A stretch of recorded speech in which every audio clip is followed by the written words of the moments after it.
Welcome, everybody. Steve Sense Fidelity coming out with Judson Carroll. Once again, you saw him a month or two ago. Anyways, Yeah.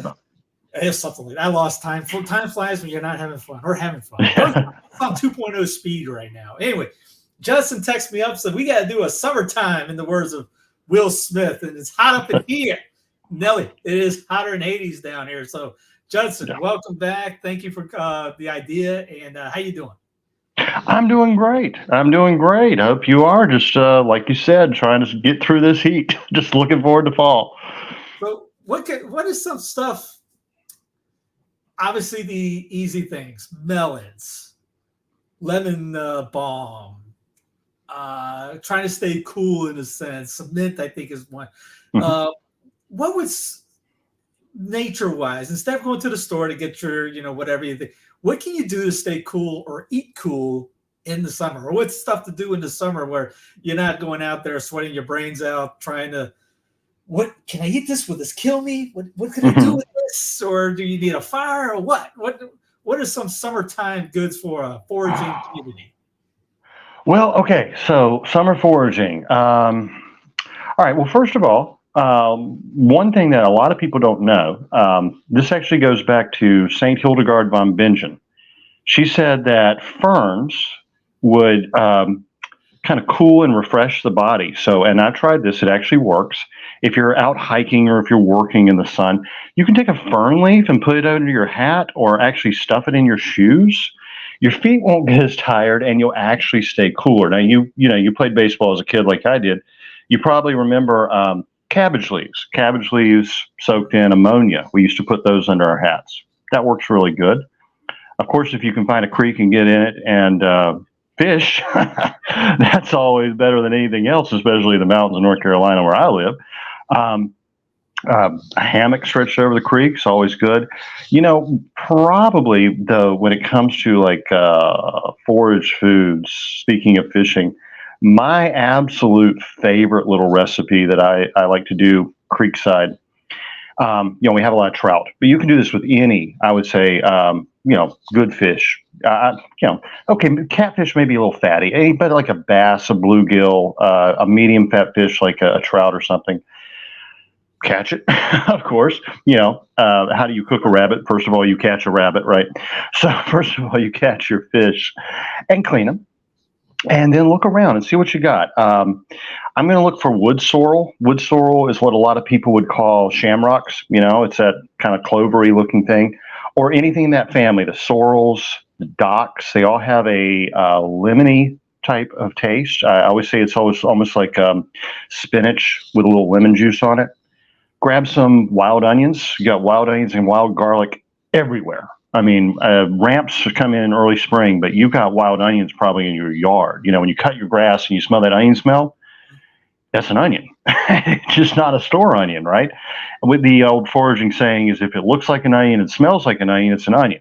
Now, if it doesn't smell like an onion, but it looks like an onion, it could actually be a member of the lily family that could be a little toxic, so you want to avoid that. But if it smells like an onion, it's an onion. So trust your nose on that. So I'm going to take that fish and I'm going to stuff it with some good lemony sorrel. And I'm putting some wild onions. And then what I like to do, because, I'm not a vegetarian by any means, is wrap it in bacon and then fry it in a pan. And yeah, go ahead. No, I said sold. How much was that? Oh, yeah. Oh, it's so good. I mean, you fry those suckers up until they're nice and brown. And then in that bacon fat, grab a bunch of dandelion greens, plantains, some more docks and sorrels. Those are real easy to find. You can find docks just about anywhere. And there are like 80 varieties of them. So real easy to find. And like I said, it's like lemony spinach. So just cook that down in the bacon grease and have your fried fish and your greens on the side and got a nice bottle of wine by the campfire or some cold beer. And is there anything better? Honestly, there's not. I mean, seriously, you could not buy that meal in a restaurant. No. I was listening to a secular news guy, and he was actually talking about stuff like this. He goes, my wife is making stuff that tastes better in any restaurant because obviously the restaurant quality is getting worse and worse. Oh, yeah. But I had a blueberry. I got blueberries on the corner, and I got blackberries, blueberries, and I took a blueberry and gave it to my wife. She goes, "That's the best blueberry I've ever had." Oh, yeah. You go to the store, a strawberry. You pick a strawberry off your growing, and you go to the one that's in the store. It's two different strawberries. Absolutely. It's not even close. Yeah, here in the mountains we have wild blueberries. They're called buckshot blueberries because they're as small as like buckshot. I mean, they're tiny little things, and they'll grow way up on the top. Well, they grow everywhere, but I'm thinking right now about, well, if y'all want to check it out, it's the Flat Rock Overlook near Grandfather Mountain, right off the Blue Ridge Parkway. There's a nice little interpretive trail that goes up there. You'll actually get to see a pawpaw tree and some of our like native magnolia that are very small. They're called cucumber trees. But if you go up to the top, well, actually, if you go a little to the right, you might find some of the most rare orchids that grow in North Carolina. They're the lady slipper orchid. They're very rare, so don't pick them. They're actually endangered species, but they're beautiful. But if you go on out to the rocks, and the rocks are just barren, windswept, little like bonsai trees, growing out of them just naturally, they're covered in blueberry bushes. And it's great. And this is part of the Pisgah National Forest. You're actually off the parkway at that point. You can harvest those blueberries. Save some for me. But they're just tons. And you walk along that ridge line, you'll just see thousands and thousands of bushes.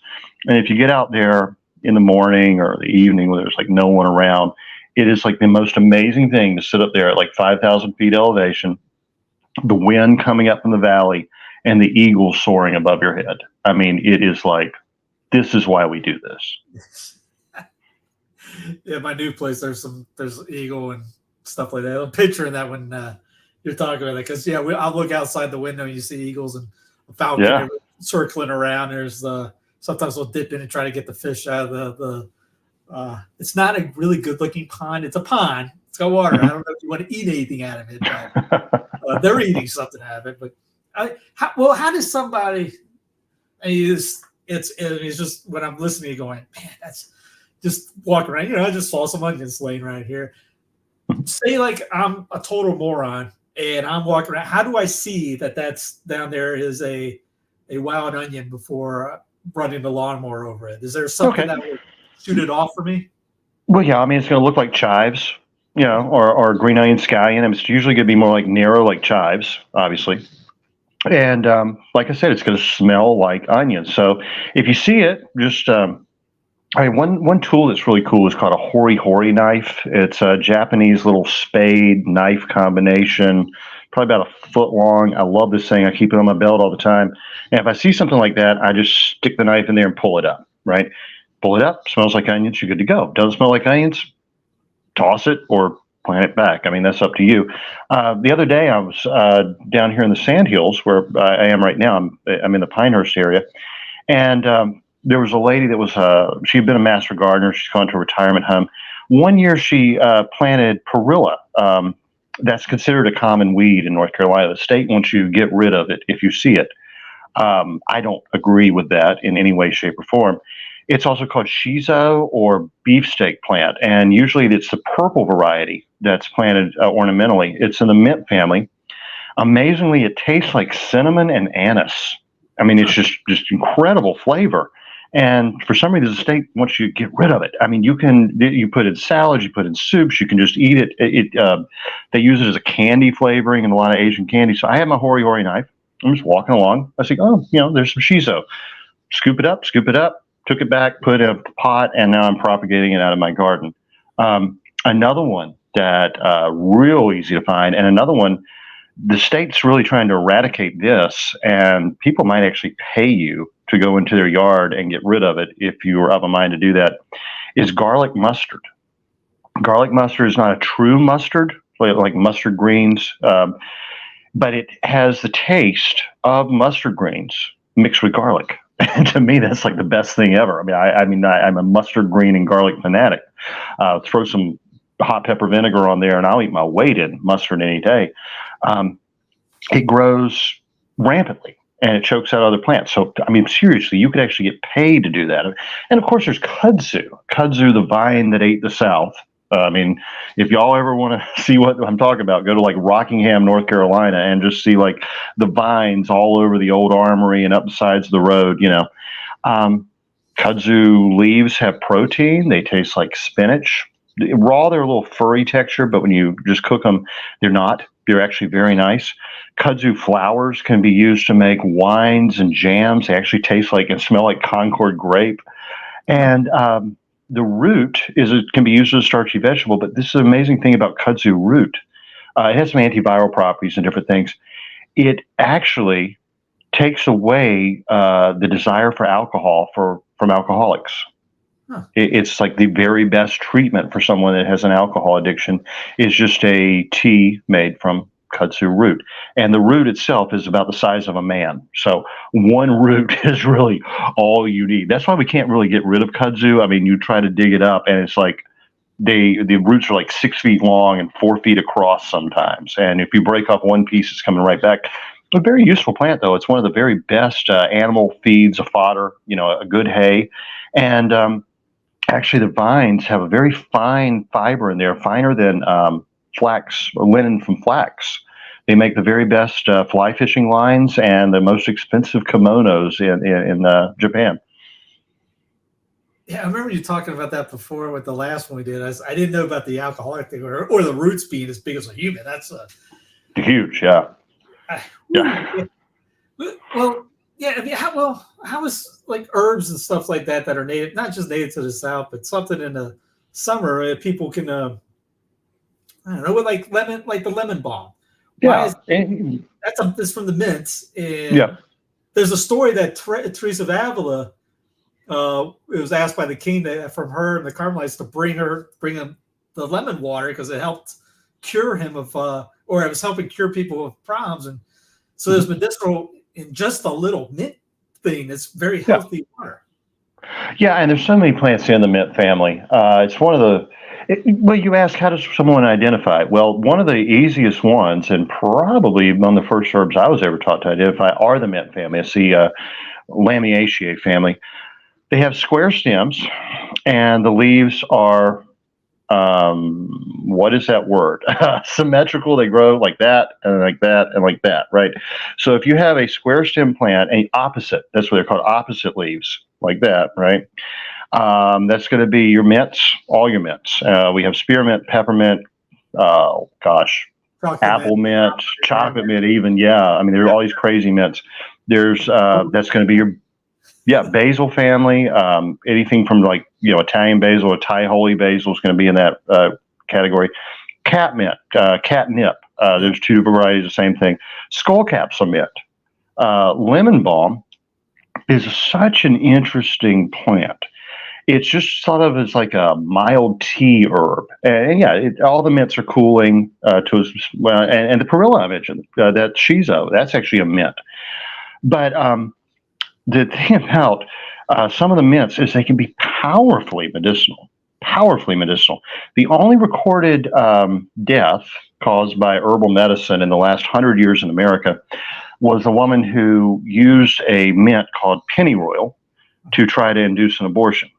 She used the essential oil of it, and she bled to death from every orifice of her body. So don't do that, obviously.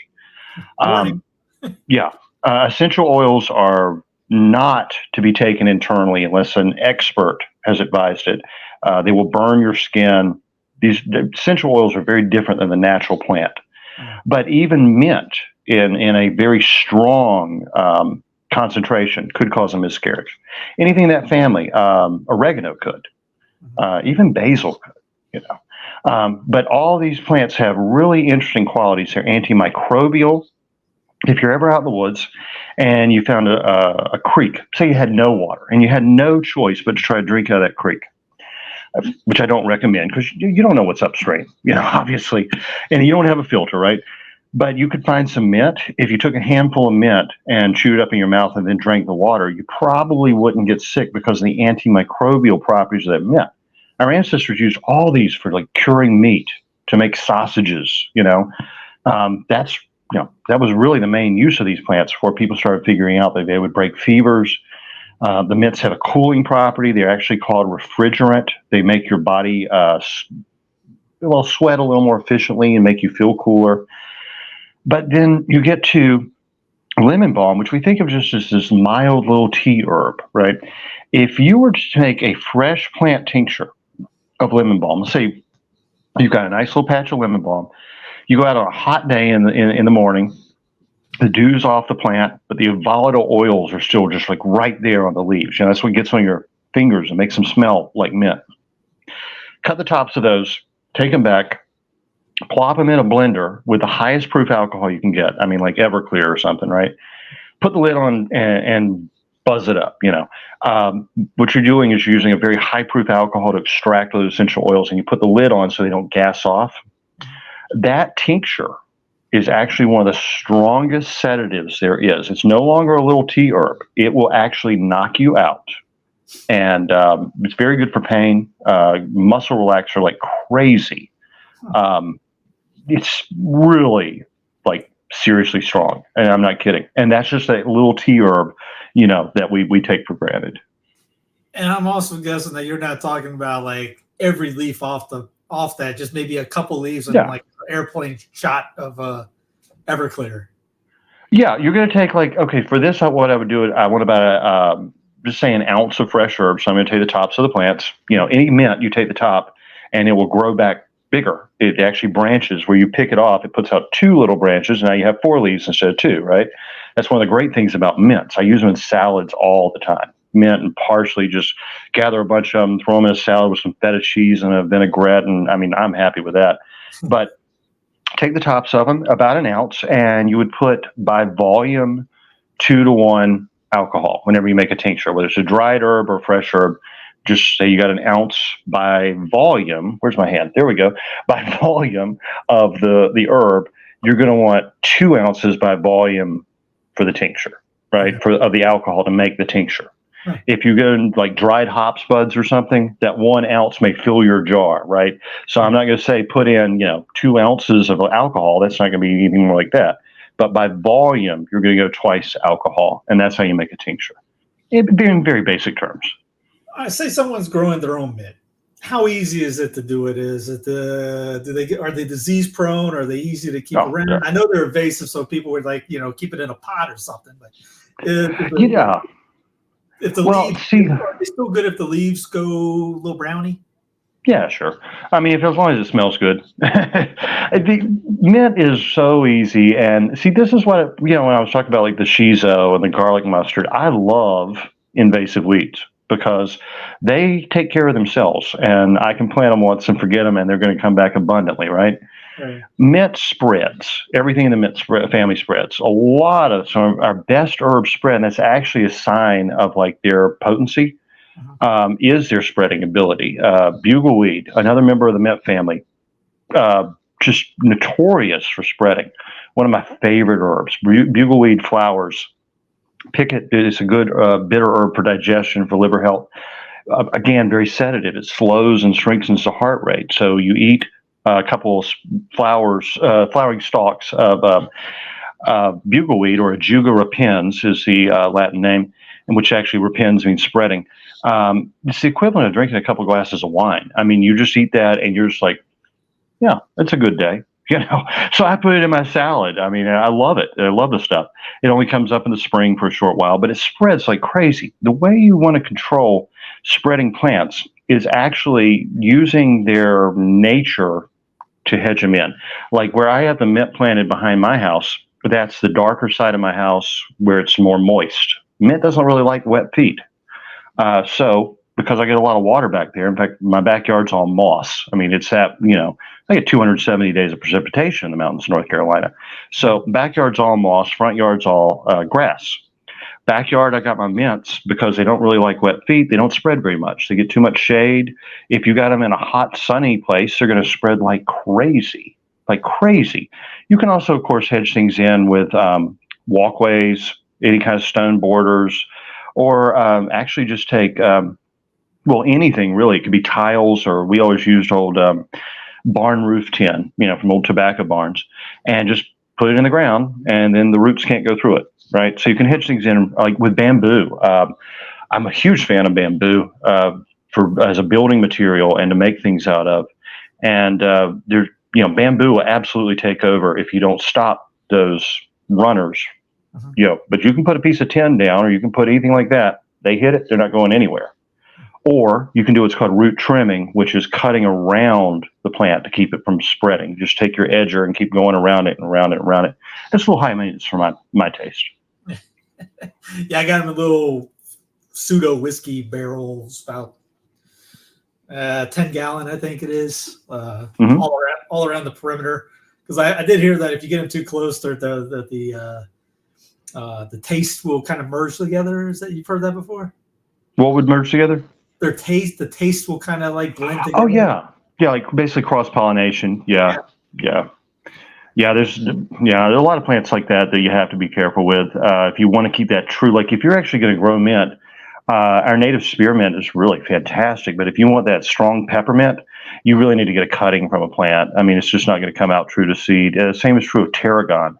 Russian tarragon will come out the same every time, but it just doesn't have a great flavor. It's not a good culinary herb. If you get French tarragon, you're really going to want to get a plant and propagate from cuttings, and you're going to have a really nice herb. So the tarragons are actually in the wormwood family, and they're good for the liver, they're good for digestion, and it's called wormwood because it gets rid of intestinal parasites. Another reason our ancestors thought it was a pretty good thing. And in fact, you may be familiar with vermouth. Vermouth is an herbed wine that is the ingredient for a true martini. I don't like all these fancy sweet appletinis and stuff. So I want a martini. I want gin and dry vermouth. That's it. Maybe an olive or two. Hard to even get these days. Everyone thinks a martini is some, fancy little fruity cocktail. It's not supposed to be. But St. Hildegard von Bingen, the great German herbalist, doctor of the church, probably invented vermouth. She definitely wrote about it extensively in her books, and it was a wine seasoned with wormwood and a couple of mints, and it's really quite tasty and very good for you. I mean, like I said, I catch a lot of trout. I love seafood. In the winters, speaking of eagles, oh man, I love to go down the coast in the wintertime. There's no one around. Yeah. It's cold. The wind's blowing. The ocean is like slate gray, and it's just like depressing, right? And I'll be out there gathering oysters and clams and surf fishing, and the eagles just be soaring all around me. And vermouth is excellent as the wine that you would add to any fish dish you're making. It would dry vermouth now. The sweet vermouth is different. I was just reminiscing my days in Folly Beach, just sitting, going down there and just sitting there watching the waves and the gray sea that you were explaining. On, yep, yeah, that's my kind of landscape right there. Oh yeah, I mean, you even put up with the stench of low tide, Oh yeah. Especially if anybody's driven down to Charleston, if you don't live there, every so often you drive into there's that one area of 26, and you make that turn, and it's woo! What is that? Oh yeah. Well, I haven't actually gone oystering and clamming in a couple of years. I went to a certain beach in North Carolina, which has a lot of tourism and a lot of vacation homes, and they apparently don't want people doing that. And I was out oystering and clamming in an open bed. I checked the whatever they call it before I went out that morning, make sure it was clear. And they closed it while I was out there, and had just harvested 2 bushels of oysters and a half bushel of clams and arrested me.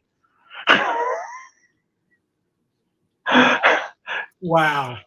Yeah. And my family had a beach house there for like, I don't even know, 60 years. And I'm like, are you kidding me? You just are. And you're just like, yeah, we just put out a proclamation. It's closed. You should have been out of here an hour ago. And confiscated my seafood, fined me $270. And then, oh man, that wasn't fun. And they said, but don't worry, you can mail it in when you get home, right? So I mail it in, and it got lost in the mail. And the judge is about to issue a warrant for my arrest, and I'm like, oh my gosh, I'm going to have to drive 3.5 hours to go pay this thing in person before 5 o'clock on a Friday, Phenomenal. Well, that's the thing. I mean, I love hunting. I love fishing. I love getting out foraging. But we have a bureaucracy that, like, you're out hunting, they're hunting you. Yeah. That's what a game warden does. And some of them are great guys, and some of them not so much at all. Well, it's amazing that I didn't know about the the state trying to get rid of a couple of those things. Going, why would that's utterly amazing. It's good that like Thomas Massey's right now trying to get that federal ban off, real milk gone. Yeah. I like Matt. Did you hear his wife died this morning? I did not. Yeah, really sad. They're only she couldn't have been 50 years old. They haven't even said what. Yeah, I feel real sorry for him. Wow. No. Yeah, we just put a damper on this show. Yeah. Hey, my friend Kinky Friedman died yesterday. Kinky Friedman. You probably have never heard of him. He was a Texas songwriter, very politically incorrect. Imagine a cowboy version of Groucho Marx. He had a band in the 70s called Kinky Friedman, the Texas Jew Boys. And he made some of the most offensive songs you've ever heard. But he was a real big heart, real good guy. And one thing I thought of last night was just for the debate, which I enjoyed thoroughly. But Kinky always loved a cigar and Irish whiskey. And I did a toast to Kinky. And one of the things that he would always say is, you've got to laugh while you cry. I got the thing is, if you laugh, not to cry. I think it's like a Jewish saying. It's like, if you're going to be Jewish, you have to laugh while you cry. That's what, He was a good guy, though. Real good guy. Yeah, there's a song, if anybody wants to look at A Wild Man of Borneo, was a song he did. And it's like kind of his story. And it is like the saddest, funniest song. And he wrote some great mystery novels. Let me tell you, I used to work in politics. And I come back to North Carolina, and I'm out in the country in the middle of nowhere, and I get a call one morning, and it's his publicist, and says, Mr. Carroll, Kinky Friedman would like for you to endorse him for the governor of Texas, to be governor of Texas. I'm just waking up. I'm like, does Kinky know I'm not from Texas, and I live in North Carolina? Hold, please. I hear this gruff voice come on here. Hey, hillbilly, I hear you ain't from Texas. Why the hell not? I get that comment quite often anymore. Yeah. Oh, good memories. Good memories. Yeah. So, I'm from South Carolina, where we don't just talk about it; we do leave. So, summer gardening, you're going to want to look for ways to reduce water usage, especially in this heat. And we're in a drought again. So mulch. I like mulch a lot. You put mulch on top of your soil, keeps the weeds down. A nice deep mulch reduces evaporation. That's really my go-to.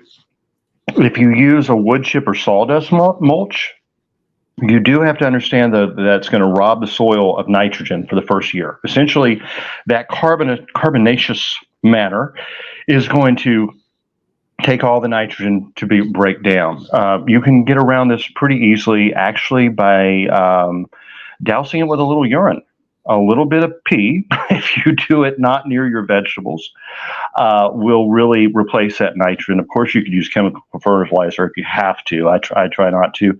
Another really good option is winecap mushrooms. Winecap mushroom spawn loves wood chips and wood-based mulch, and it'll take about a year, but it's going to help reduce that nitrogen consumption this year.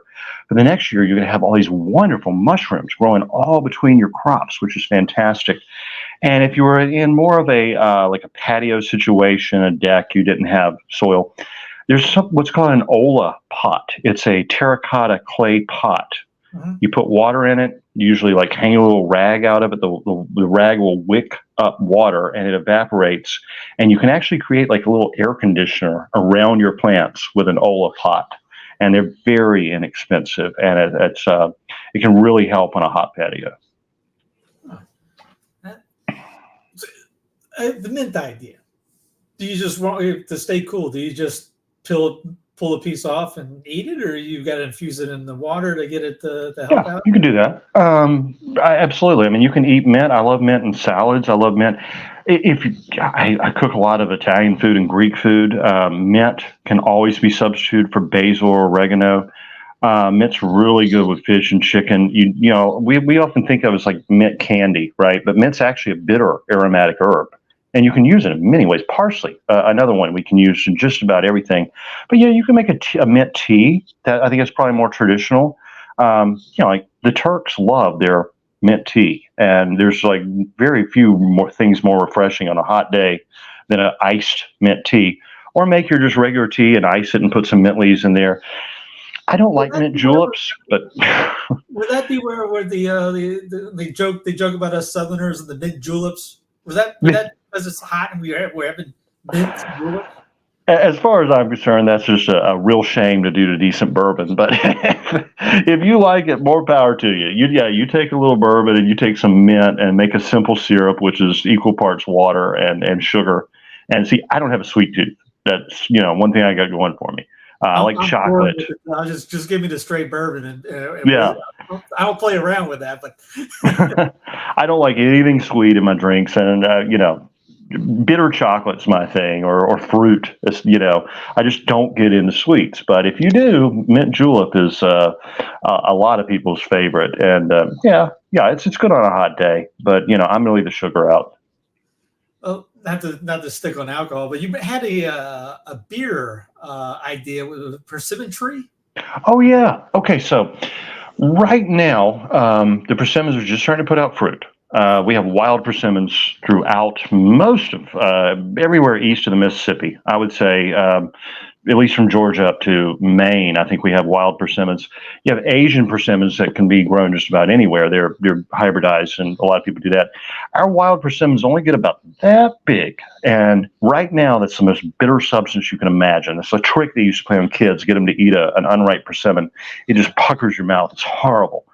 But the fruit after the first frost it gradually goes from like yellow to rose pink, and then it starts to get a purple color. When it's purple and kind of mushy, that's when it's ripe. Okay. And that's why you never see them in stores, because they're too perishable. They're going to get bruised and mashed and no one's going to buy them. So it's really something you got to forage for, and you should. And there are medicinal uses for persimmon bark, persimmon leaves. There's a quinine-like substance in persimmon bark. It can be used as an antiviral and to lower fevers.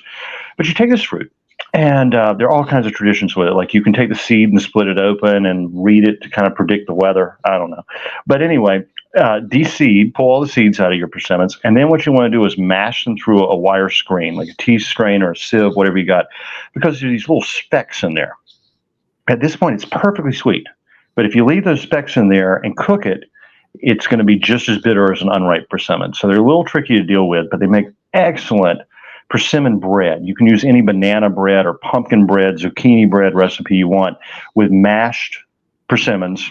Take the peels off, make sure there are no specks in there. What George Washington really enjoyed was to make that persimmon bread. And I think they must have made the loaves by the hundreds at Mount Vernon. And then you'd eat it as dessert. But then when it got stale, they would take these really sweet, sugary. Persimmon is like raisin-like in its sweet, dense quality. I mean, it's really that sweet. It's one of our sweetest fruits. They would take that, break it up, chop it in slices, whatever, and boil it. So all that sugar and the starches from the grain that had been used to make the bread would come into the water. And that would now be a wort that they would make beer. So they would just boil that up real good, maybe 5 gallons at a time with 5 loaves. I mean, it's really sweet stuff. Put a little yeast in there and ferment it and make a really popular colonial persimmon beer that easily. In the mountains of North Carolina, people used to do that actually in pumpkins. Believe it or not, you grow like a big pumpkin, like a big, 50-pounder or something, cut a plug out of it, go in there and just pull out the seeds and mash everything up, fill it full of that beer, put some yeast in, put the plug in loosely, stick it under your bed and hope it doesn't explode, right? And in a couple of months, you would have a combination persimmon and pumpkin beer that was actually very, very popular until recent times. Huh. We were talking off air. You brought up the Washington thing, so I had to go find that story that I was telling you about. Yeah. There it is, perfectly preserved. Doesn't look perfect. 18th century cherries found in Washington's Mount Vernon. Wow, that's pretty cool. I miss having a cherry tree. I used to have a huge cherry tree in the yard, and it was like a yearly battle to see if I can get to the cherries before the neighborhood kids got to it. I mean, you look at your front yard, there are like 16 kids climbing your tree all of a sudden, and wipe it out in an instant. But I love cherries. Was that? I got one growing now, but that was the first tree that the beetles attacked. Yeah, they are sensitive to that. All the leaves are back now. Yeah, was that the Japanese beetles that got it? Yeah, they were all over that thing. Well, I mean, I have to give you the advice of Bill Mollison, the father of permaculture. You don't have a beetle problem. You have a duck deficiency. Yeah, there are no ducks here. No. You got to get some ducks on that pond. You get some ducks on that pond, you're not going to have any problem with, well, Japanese beetles, maybe. I mean, I know ducks love to eat Japanese beetles, but they're going to have to catch them on the ground. Yeah. Actually, the very best thing is guinea fowl. The most hated and despised, annoying of birds. I don't know if you have any contact with guineas. Okay, so guineas are like the ancient ancestor to the peacock. They come from Africa. They're more like chickens. Okay. They taste better than chicken. They're all dark meat. They like a hot climate. They were very popular in ancient Roman cooking. Apicius wrote all kinds of recipes for cooking guinea fowl. In fact, in World War II, when all the soldiers came back from Italy, they talked about how great the chicken parm was. It was actually guinea parm that they were making, and that's why Italians were called guineas at the time. But this little bird, about the size of a chicken with a tiny little head, yeah, that's it, is the most obsessive creature on the face of the earth. They will eat all ants on your property. They will scratch at the anthill until every ant comes out, and they'll just peck them off one at a time. Every termite. They will eat mice and snakes. You will have no mice and snakes. They will eat all beetles, caterpillars. They will chase off hawks. If you have chickens, they'll chase off coyotes. I mean, they're absolutely fearless. The thing is, if you park your car 6 inches away from where you normally park it, they will scream at you for the next 48 hours. They are the most obsessive. They're the best alarm system there is. I mean, if anything sets foot on that property, they start screaming their heads off. And if you've ever been around peacocks, they scream like help. And it's like a woman screaming, help, help. Well, guineas are more like kee, kee, and they would do that forever. And apparently, people say this, I've never actually seen it. They're so dumb, if it rains, they look up and they drown. But I have seen one see its reflection in a hubcap and peck at it until it knocked itself out.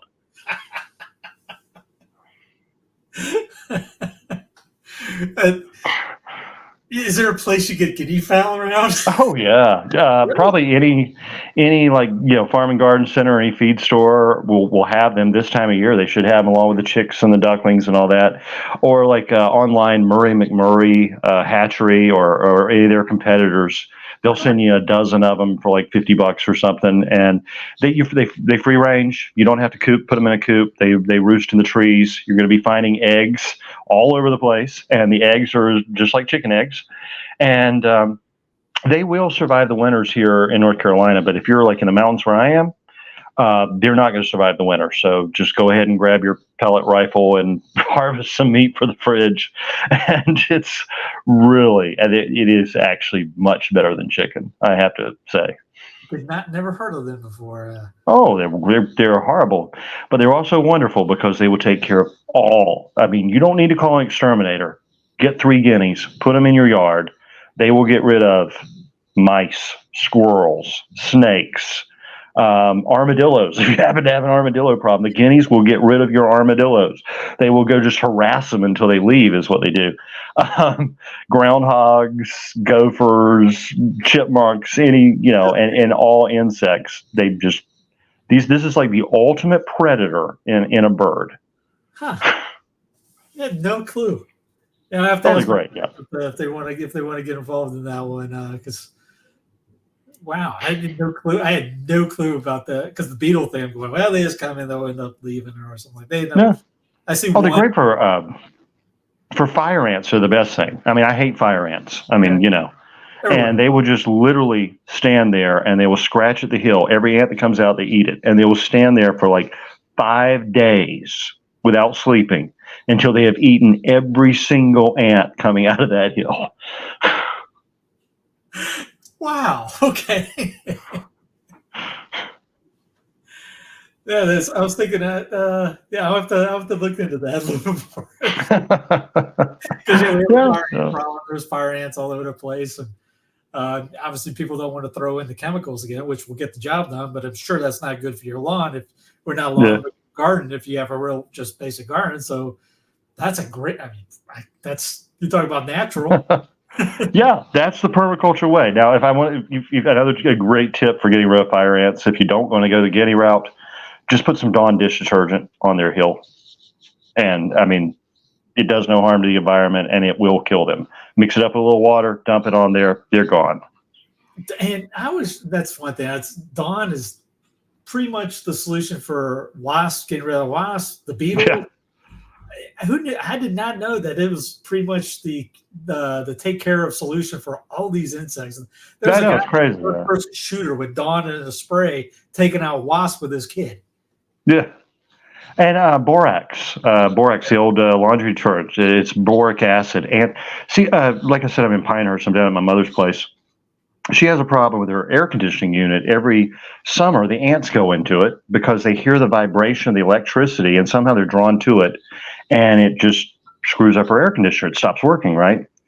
You take boric acid, borax, I think the 20 mule team borax is how it's sold in the grocery store as a detergent. Sprinkle it around that air conditioner, and the ants won't cross it. So you got to do it, after every rain. But that's a few ants in an air conditioner system can cost thousands of dollars in maintenance fees. So yeah, little tips like that can really save you some money. Yeah, talk about a little problem creating a big issue. Yeah. Not make a mountain out of a molehill. That's literally a mountain out of an anthill. Yeah.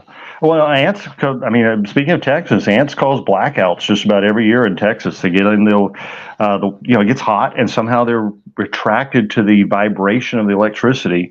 And they cause all kinds of problems. Yeah. And in the mountains, of course, we have the squirrels doing the same thing. The flying squirrels will get right on top of a transformer and just boom. Well, you got a podcast out that came out just recently, the Ilex and Holly. Yeah. But you've been doing, I get your emails all the time. You've done I don't know, you just wake up and say, I'm going to talk about this today. Is there a method to the madness on all that? Or do you literally just say, you know what, I'm going to talk about magnolia today. I'm going to do this today. Yeah.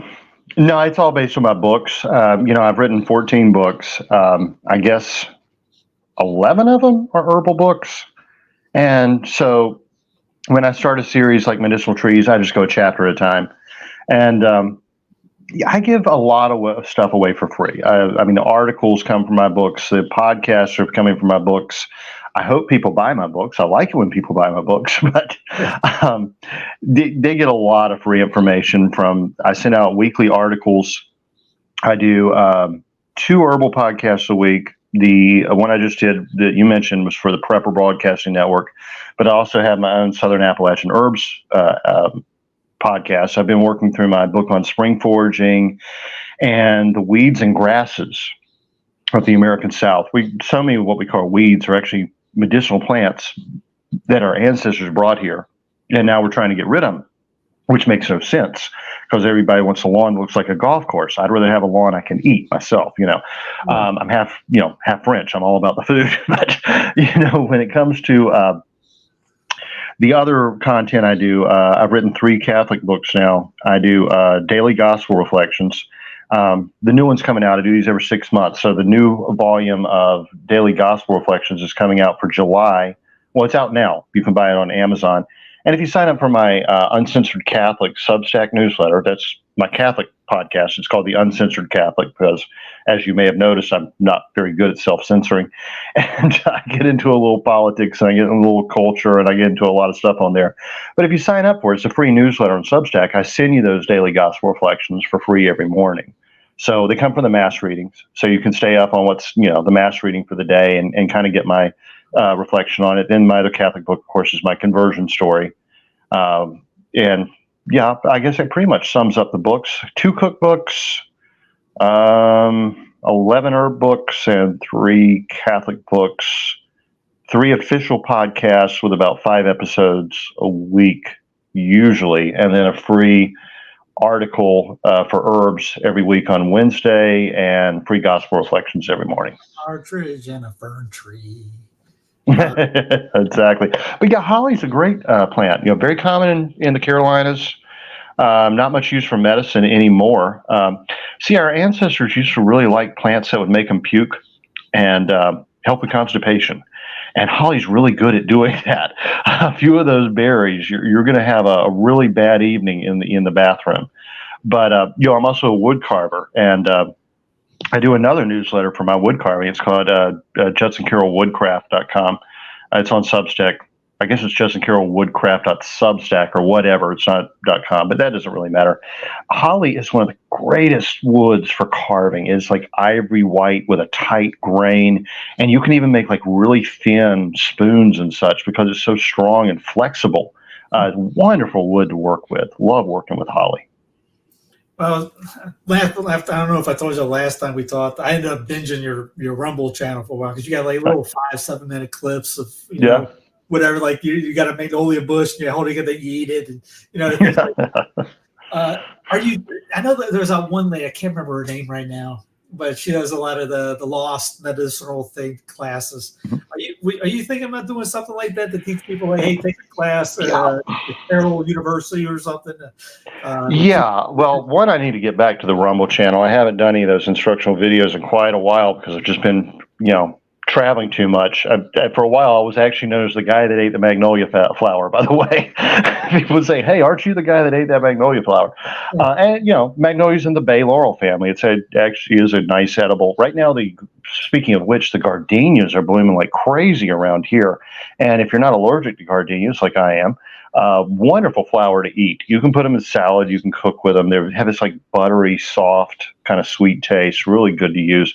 And the camellias are great. People actually used to make wine out of camellias, but you can absolutely eat those flowers. It's the same bush that Camellia sinensis is the bush they make tea from, black tea, caffeinated tea. And in the holly family, you have the Yaupon holly, which is our only native caffeinated tea plant in America. So don't look at it as a weed. Most people do. You can grow it and make a wonderful tea out of it. But yeah, as for the classes, God willing, by next spring, I'll either be really settled back permanently in Linville, near Grandfather Mountain in the mountains of North Carolina where I live, or I'm looking at a little property just across the line in Tennessee that would actually be a little more convenient for people to come to. I want to start teaching. I want to start doing at least monthly plant walks. Take people out, teach them to identify the plants, how to use them. We'll just spend an afternoon out just wandering around, picking things and eating them, and talking about medicinal uses of plants. I love to do that. Anybody I run into in the woods usually ends up getting that, whether they like it or not. I'm like, hey, look at this plant over here. But I also want to do, intensive. Like when I took my master herbalist class, it was 270 hours of classroom work. Now, this was long after my apprenticeship and all that. I want to offer something similar, especially from a Christian perspective. So it's not all like the woohoo, new agey crap that I had to put up with when I took that class from a very, very liberal guy, somewhat of a communist.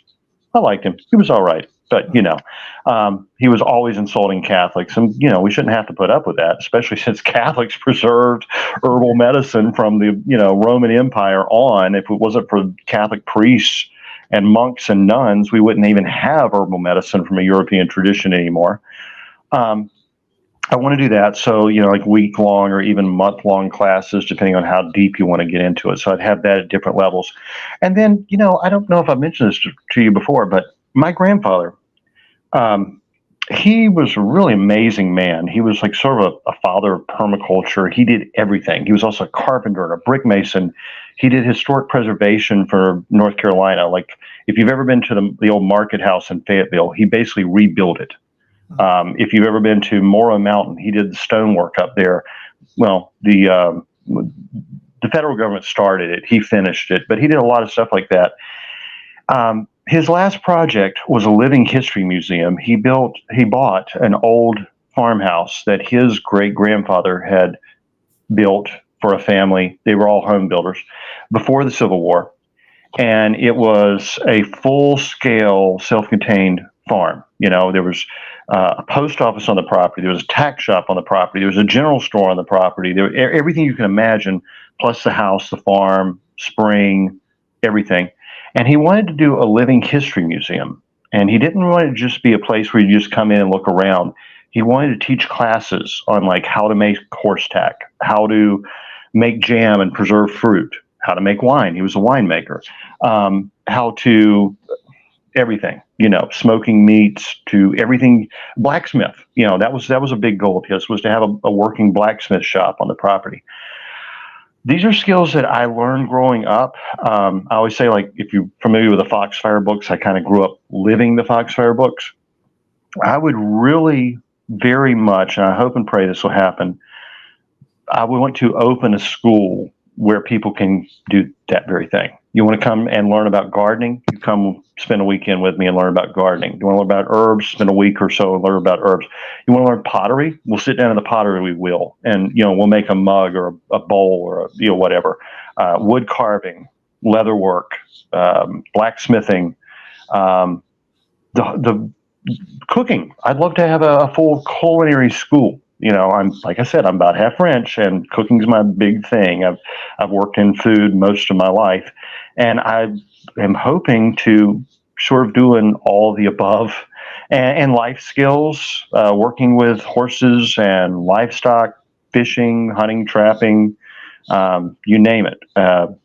Heck, next year I'm actually, one of the books I'm working on, I play about a dozen instruments. I'm going to start writing books about like how to teach yourself mandolin from my perspective, which is very different. I'd love to have people come up and learn to play guitar or mandolin or banjo or any of the instruments I play, and have some storytelling and a big bonfire and put a pig on the barbecue and, have a good time. If you do that anytime soon, I'm interested. I got you with a barbecue. I know that's what it was. I got you with a barbecue. Oh yeah, barbecue. What'd you say about everything? No, I'm just kidding. Well, again, there's the websites. I have that link below in the show notes. Substack, the Southern Appalachian Herbs website, everything else. Again, just click underneath. And he's also on Twitter or X, whatever anybody wants to call it anymore. And obviously the Rumble channel, I have that linked underneath the show notes. I couldn't find the ones when you're sitting there. I didn't look through it too quick. I haven't saved. Yeah. 60, let me see. JudsonCarroll.com, the Uncensored Catholic Newsletter, Southern Appalachian Herbs.blogspot.com. I think that pretty much covers it, or you can find me on like any social media other than Facebook, where I'm still banned for making fun of Anthony Fauci. And we'll have to do this again. Definitely, if we don't do it beforehand, we'll do one in the fall about the fall stuff, fall ideas, since this was a summer idea one. But appreciate your time, and that was really cool stuff. Again, I'm gonna have to check out the fowl thing about the bird. If you get into guineas, I'm telling you, there's no going back. If I had my own place, I'll be like, this would have been what was going on. You're talking, I'm going, order. We got, you were talking, that's how, I was picking out, I usually grab some seeds when you're doing this and picking up info. So if I owned the place or had my own, that I would have been doing that. Because I told my wife, I said, it'd be great. We had ducks in that pond, but everyone owns around us. Around. So, well, okay. So if you go to like Murray McMurray or some of the competing sites, they do actually have domestic versions of wild ducks and turkeys and such as that. And I'm not going to say you should do this, but you could have some ducks on that pond that look very much like our native migratory mallards and such, and they'll help you out a lot. And probably nobody's going to know where they came from. Yeah, we had a family of geese come in the other day. They got their baby geese and they flew away. Be careful around geese. Let me tell you, that is like the meanest creature on the face of the earth. Geese will peck you, they will bite you. And actually, John James Audubon that did all the wildlife paintings, he actually got his arm broken when he was trying to sketch a goose, and the drake got jealous and thought he was threatening their little family, flew at him and took that big spur on his wing and broke his arm in half. Geese are nothing to. I love them. I grew up around geese, and actually, goose is probably my favorite of all the meats of fowl family. There was a down in McAdamville. There was a pond in downtown McAdamville. If anybody's gone to Christmas lights, you've seen that pond. And on the bridge, there's some rocks right underneath the bridge, and there was a goose with an egg. And so I brought the kids down to throw some bread at them, and the daddy goose would not let anyone near where we were throwing the bread at. And we're like, what is going on over there? There was 30 of them coming this way because of the bread. And this one goose was just terrorizing them all. And they're at it. What is going on? We go to the bridge. We're like, all right, we'll throw it over here. We look that there's an egg. There's an egg with the mama goose one. That's why. You talk about protector. That thing was going after anything.